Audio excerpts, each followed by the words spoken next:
How you doing, ladies and gentlemen? It's your boy OB Wit of Wit Television. How y'all doing today? I know we coming off that. I don't even want to call it a loss. We more or less beat ourselves that game. Plus, I don't want to make excuses, but the weather was a factor on both ends of the ball. Even though Chicago took advantage of the time when the rain went away, but I seen some promise in Trey. A lot of people already point blame on Shanahan, saying he was poorly prepared. He didn't make no adjustments, things of that nature. But in the same sense, it's like you got Kittle out, Elijah Mitchell out, young Ricky, Danny Gray out. So it was a couple of weapons that wasn't playing on the offensive end. Brunskill's out, so the line was kind of, I ain't gonna say weak, but missing key pieces. So I mean, all that plays a factor in that game. I just think that Trey showed that, hey, he can run the ball. That's great. That's awesome. But we want you to be able to sit in the pocket and throw it as well. Make good decisions on the throws. A couple of them, especially with that Freddie Jackson interception when he tried to force it in there to Jawan Jennings. Lesson learned. Right? But that's one of the games that we should win. We can't lose the games we should win. Because when we get down to the end, we play a tougher team. Now we're trying to scramble. So that's all for that. Let's go into Seattle. So Seattle played an okay game against Denver. And I say that to say this. It was in the same sense that we were in. We beat ourselves with all the penalties, lack of offensive play, running the ball. That's one thing that we couldn't do, even though Elijah Mitchell was gone. We didn't run the ball. We didn't run the ball well at all. But that's he say, she say situation. Not he say, she say. That's a situation like, whatever. But in the same sense, it's like we got to get back to the fundamentals. We got to get back to the basics. We got to get back to San Francisco football, especially playing Seattle. We playing in Levi Stadium, so it's a huge plus. The weather's going to be different. As you can see in the one video, Bosa walked out there, looked at the rain, and said, not this again, and walked back in there and warm up. So that was one of those games that I felt like we didn't want to play in that kind of weather again. But in the same sense, we got to play in all kind of elements. But it is what it is. But Seattle, to me, Denver really beat themselves versus Seattle beating them. Geno played okay. He didn't play great. I ain't gonna say this is just a superstar going beast against us, but you can see that he flashes his legs a couple times. He's running. So, we got to deal with that. He's not no Justin Fields speed, so that limits it. And it's not no Russell Wilson speed neither. His evasiveness and getting away and things of that nature. So that's a plus. 2, I seen Penny running very, very, very, very, very, very, very well. Running hard upfield. 5 yards of pop type situation. So we know they're gonna hit us in the mouth. Try to run the ball down our throat. He ran well on Monday night. That's there. Their defense was very. Their defense was there. I'm just gonna give it. Their defense was there. Their defense was clicking on all cylinders. Even though it was a more of a prove-it game for them, they proved themselves against Russell Wilson. It was more Seattle versus Russell Wilson. They game plan for that. They already know the ins and outs about Russell. So it's kind of like it's already there for them to lose. But the biggest thing that we got to understand on our end is that we got to get the ball rolling. We got to put points on the board. And that's the biggest thing. That's what Denver lacked at. We have to put points on the board. We can't leave them lingering around. Pete Carroll, I don't care what nobody say, but he's a decent coach. He won the Super Bowl. He's been to the Super Bowl multiple times. So he's doing something good. But another piece that I seen is the offensive line. They showed up, but towards the end of the game, they started slacking off.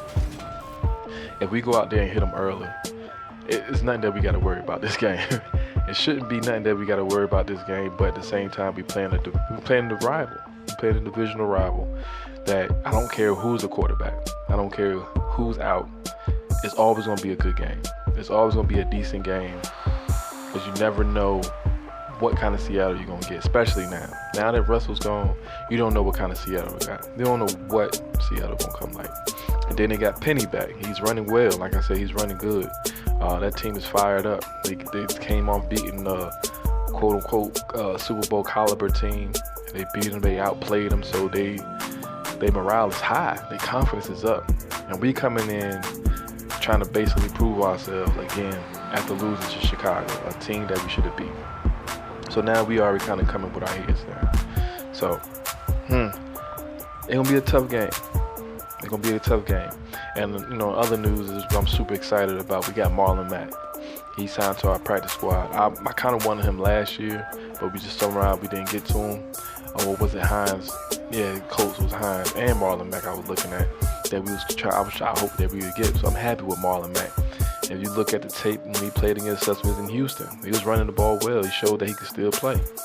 We also we looked at Tevin Coleman. I wouldn't mind having Tevin Coleman back, but the issue with him is staying healthy. He just can't stay healthy. We looked at Freeman as well. I wouldn't mind Freeman. All three of them backs was good to me. But we eventually went with Marlon Mack. I really feel like that was the best option out of the three. Like I said, he run the ball hard, he run well, he's good. He's a good receiving back as well. So having him in that mix will open up many, many doors. It sucked that we got to lose Elijah Mitchell. He going for, 4 to 8 games, 4 to 8 weeks.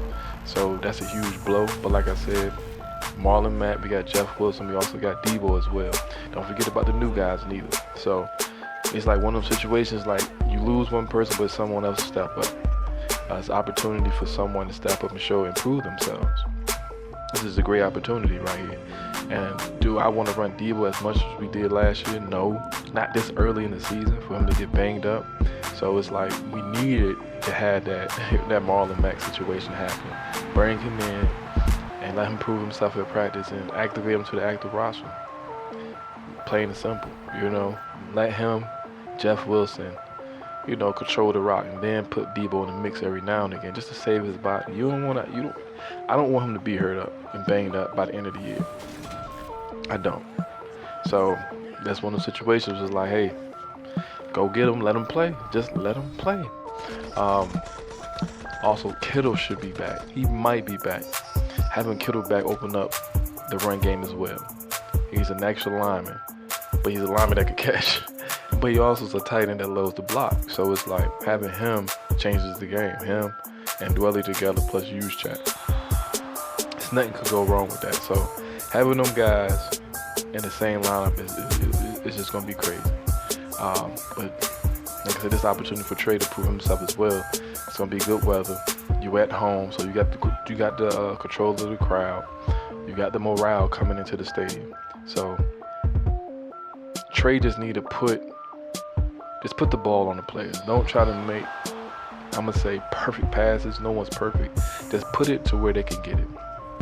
I want to say it was Dwelly going down the sideline that he overthrew him because he said he tried to throw a perfect pass. No pass. Every pass is not going to be perfect. Just put them on them and let them work. Also, one thing that I've seen that Trey does is you got to make quick decisions.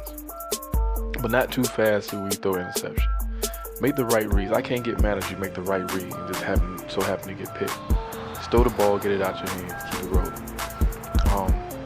Scramble when you need to. And when you scramble, get down. Don't take hits that's unnecessarily hits. Don't take them hits. You got a young body, I understand you can take hits. Don't take hits if you don't have to. Even though we got one of the greatest backup quarterbacks right now, and Jimmy G, but I don't want to have to rely on him. And then potentially you gone for the year. Then we got Jimmy. Then we got to find another quarterback to back up Jimmy. We in a perfect situation. We got 2 quarterbacks that starters, basically, So it's like, having 2 starters as a quarterback, it opens so many doors. So, I'll take a sip of my water, I'm sorry. So, having all of that opens everything else up. The defense in that Chicago game held out as much as they could. They put us in position to blow them out. Defense was on point. But you can only hold somebody, you can only cover for so long. That's what happened in most of the plays. That one pass to Pettis. It was a blown coverage. You only cover for so long. Got him wide open, touchdown. penalties. Greenlaw. Come on, man. As a quarterback going down, I don't care the situation, the field, all that good jazz, and Al-Shire.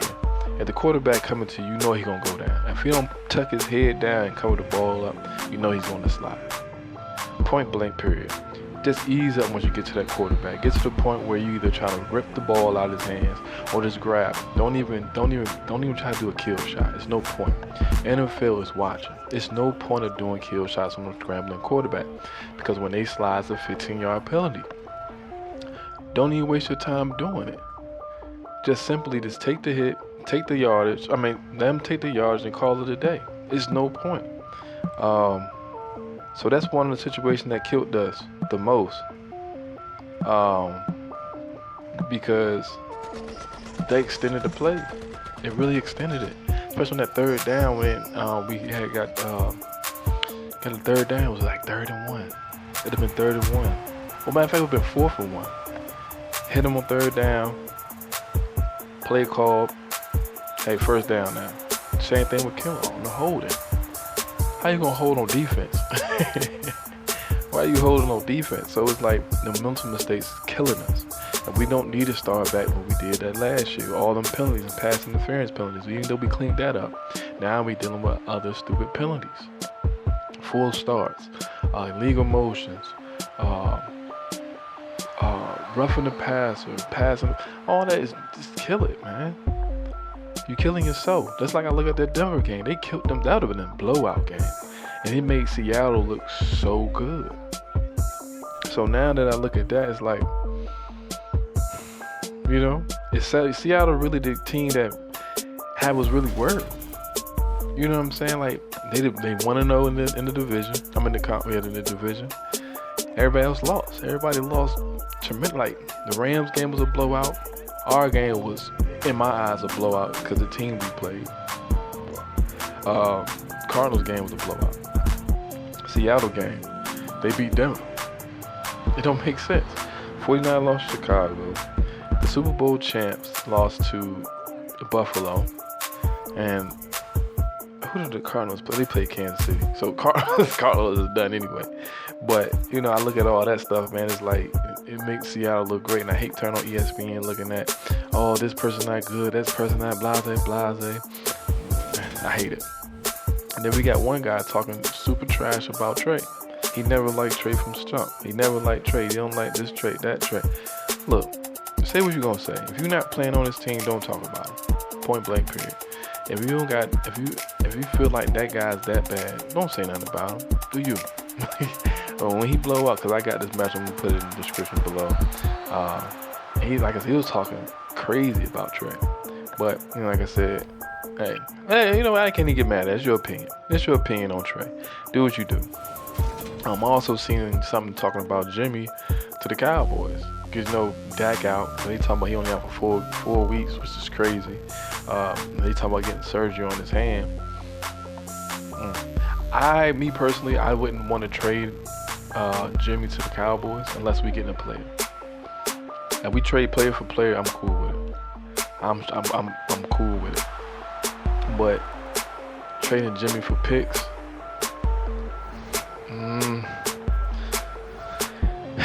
to me, I don't see that much talent coming out of the college next year. I don't see too much that we can use. So maybe I gotta open my eyes more to college games, but I don't see no big names coming out of the college draft next year. So I'm going for player already established. I know Diggs out the picture. I wouldn't mind having another safety or corner or maybe another interior D lineman.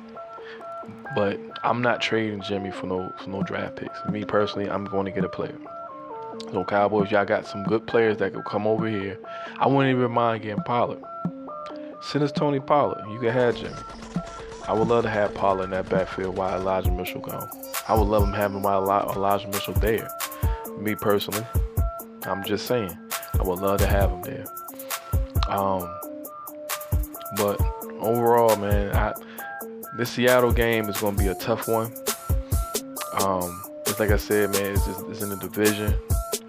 They coming off they on their high horse. They feeling themselves. So we really got to tighten up and focus on the mental mistakes, really. That's the only thing I feel like we got to tighten up on is the mental mistakes. And I think this game here is going to be another pound the ground.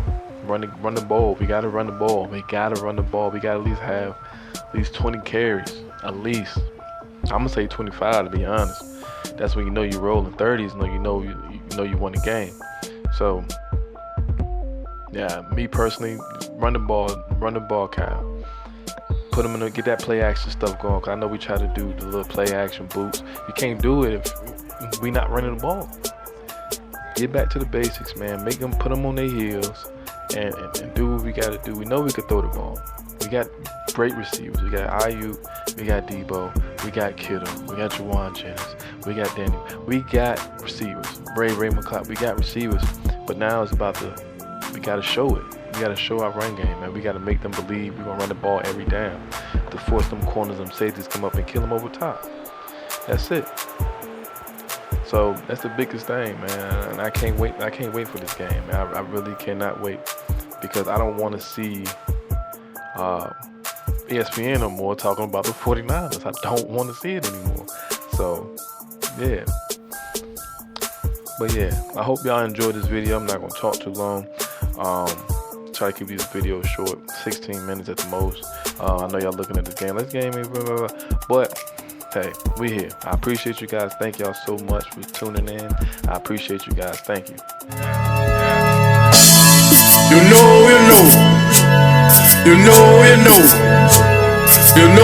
know.